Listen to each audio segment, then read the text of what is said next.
Différence entre pervers narcissique et narcissique. La différence majeure réside bien dans la perversion narcissique entre un PN et une personne narcissique. Chez le pervers narcissique, il y a une réelle forme de plaisir à manipuler et à détruire l'autre, ce qui n'est pas le cas chez une personne qui affiche un trouble de la personnalité narcissique. Il peut arriver qu'une personne narcissique vous fasse souffrir, mais elle ne le fera pas volontairement. C'est plutôt parce qu'elle ne remarquera pas qu'elle est trop autocentrée sur elle-même et qu'elle manque terriblement d'empathie. Une personne qui souffre d'un trouble de la personnalité narcissique va adopter un comportement avec des caractéristiques, un sentiment de supériorité aux autres, un manque d'empathie, de la mégalomanie et des idées de grandeur, le besoin d'être admiré et reconnu par autrui, le sentiment d'être spécial et que tout lui est dû, un ego surdimensionné, une attitude nombriliste, de la mégalomanie et un manque d'empathie. Ce sont des personnes qui peuvent avoir tendance à exagérer leur succès pour montrer combien elles sont spéciales, indispensables, de par leur maturité inexistante, dévalorisant les autres par des remarques négatives afin de pouvoir se mettre en avant.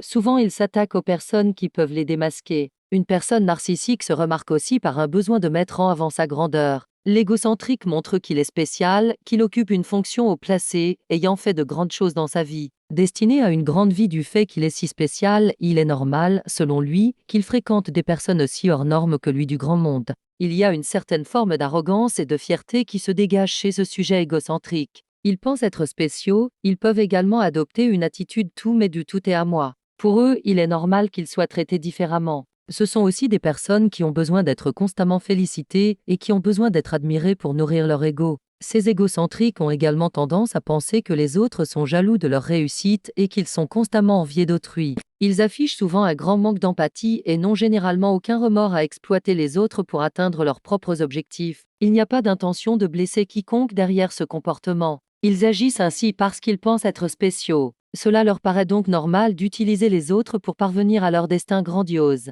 Toutefois, il n'y a pas de perversion narcissique chez une personne ayant un trouble de la personnalité narcissique. Toutefois, il n'y a pas de perversion narcissique chez une personne narcissique. Contrairement au pervers narcissique, elle ne jouit pas d'une toute-puissance à disqualifier toute émotion chez l'autre et à le faire sombrer dans la confusion.